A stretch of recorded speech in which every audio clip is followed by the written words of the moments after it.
सर्दियों की वो सुबह जिसमें सूरज सुनहरी बर्फ पर यूं चमक रहा था जैसे हजारों छोटे नगीने बिखर गए हों।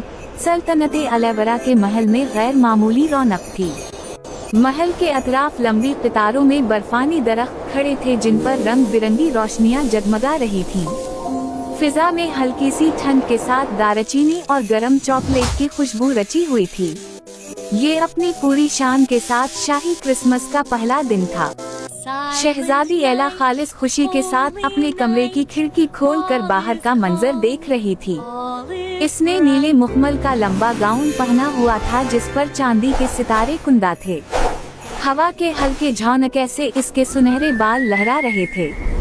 एला की आंखें हमेशा की तरह तजस्सुस से चमक रही थी क्योंकि क्रिसमस इसका पसंदीदा त्योहार था। महल के मरकजी हॉल में बड़े बड़े फानूस जल रहे थे जिनसे नरम गरम रोशनी फैल रही थी। फर्श पर लाल वाव सुनहरी कालीन बिछे थे और दीवारों पर बर्फ के फूलों जैसी चांदी की नक्काशी जगमगा रही थी। दो खादिमाएं बड़े एहतियात से क्रिस्टल की गेंदों को क्रिसमस ट्री पर लगा रही थी। एक ऐसा दरख्त जो महल की छत से भी ऊंचा था और इसकी चोटी पर चांद की शक्ल का शफ्फाफ सितारा रखा था जो खुद रोशनी बखीरता दिखाई देता था। एला ने मुस्कुराते हुए कहा, ये साल सबसे खूबसूरत क्रिसमस होगी। लेकिन उसे अभी ये पता नहीं था कि इस क्रिसमस में उसे एक ऐसा जादू मिलने वाला है जो उसने ख्वाबों में भी नहीं सोचा था। एला अपनी सहेलियों लिया और मेरा के साथ घोड़ों की बगी में क्रिसमस मार्केट की तरफ रवाना हुई। बाहर बर्फबारी हल्की हल्की शुरू हो चुकी थी और पूरा शहर रोशनियां, मिठाइयों और मौसीकी से जगमगा रहा था। बाजार के दरमियान एक छोटा सा स्टेज था जहां बच्चे क्रिसमस की गीतें गा रहे थे। कहीं भने हुए बादामों की खुशबू थी, कहीं रंगीन डोनट्स सजाए थे। एला ने बच्चों के साथ कहा लगाकर बर्फ के गोले बनाए और उनके खेल का हिस्सा बनी। एक छोटी बच्ची एला के पास आई। इसके हाथ में एक लकड़ी का छोटा हिरन था। बच्ची धीरे से बोली, ये मैंने खुद बनाया है। क्या आप इसे रखेंगी? ते उसका हाथ थाम कर कहा, ये तो सबसे कीमती तोहफा है जो मुझे मिला है। शुक्रिया। बच्ची खुशी से उछल पड़ी। जैसे ही एला आगे बढ़ी, एक बूढ़ा शख्स इसके सामने आया। लंबा सफेद कोट, बर्फ जैसे बाल और आँखों में अजीब सी चमक। इसने एला की तरफ एक चांदी की छोटी घंटी बढ़ाई। शहजादी, ये तुम्हारे लिए है।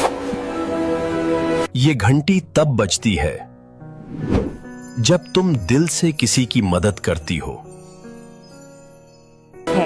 एला ने हैरान होकर घंटी ली, मगर पल भर में वो बूढ़ा शख्स गायब हो गया। जैसे हुआ मैं तहलील हो गया हो।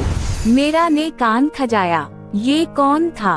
एला ने मुस्कुराकर जवाब दिया, शायद क्रिसमस का कोई राज हो।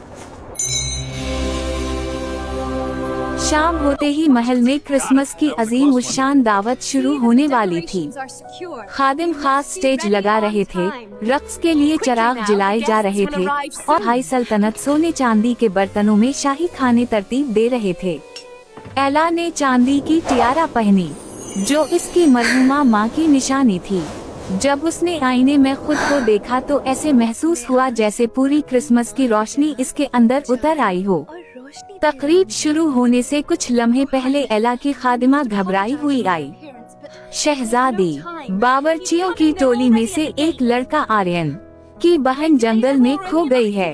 वो डर के मारे वापस नहीं आ सका। इस लड़के का दिल टूट गया है। एला ने लम्हा जाया किए बगैर अपना गरम कोट उठाया। मैं खुद ढूंढूंगी। सब हैरान रह गए क्योंकि शाही तकरीबात में शहजादियों का बाहर निकलना रिवायात के खिलाफ था। लेकिन एला हमेशा दिल की सुनती थी। रात गहरी हो रही थी।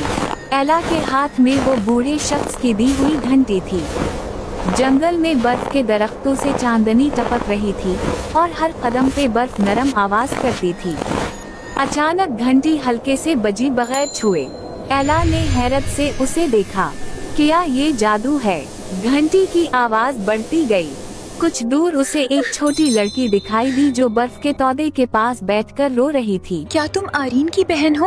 हाँ, मैं रास्ता भटक गई थी, बहुत डर गई थी। बस अब डरने की जरूरत नहीं, मैं हूँ ना। चलो तुम अब महफूज हो, घर चलते हैं। महल पहुंचते ही आर्यन अपनी बहन को देखकर रो पड़ा। इसने एला के कदम छुए, मगर एला ने उसे फौरन उठाया। आर्यन, क्रिसमस बांटने का नाम है। मैंने सिर्फ अपना फर्ज अदा किया है। उसी लम्हे महल की बुलंद छतों से चांदी के सितारे बर्फ की तरह गिरने लगे, लेकिन ये सचमुच की बर्फ नहीं थी, ये जादू था। वो पुरस्कार बूढ़ा शख्स दोबारा सामने आया। इस बार उसके इर्द गिर्द चमकती हुआ थी। शहजादी एला, तुमने आज क्रिसमस का असल मतलब पूरा किया है, मोहब्बत, मदद और उम्मीद। ये घंटी अब हमेशा तुम्हारी रोशनी बन कर रहेगी। इतना कहकर बूढ़ा शख्स रात के अंधेरे में तहलील हो गया। अब तकरीब शुरू हुई। पूरा महल रोशनियों में नहा गया। बादशाह और मलका ने एला की बहादुरी का ऐलान किया। शाही बाग में आतिशबाजी शुरू हुई जो पूरे आसमान को रंगीन कर रही थी। एला ने नीले आसमान की तरफ देखा। इसकी घंटी अब एक छोटा सा चांदी का सितारा बन चुकी थी जो खुद ब खुद चमक रहा था। मेरा ने इसके कान में कहा, तुम वाकई डिज्नी वाली शहजादी लग रही हो, बहादुर, खूबसूरत और सबकी मदद करने वाली। एला हंस पड़ी। उसने दिल में दुआ की कि क्रिसमस की रोशनी हमेशा दुनिया में उम्मीद जगाती रहे। और शहजादी एला की कहानी आज भी बर्फबारी के साथ सुनाई जाती है कि कैसे एक दिल की नरमी ने पूरी सल्तनत को चमका दिया।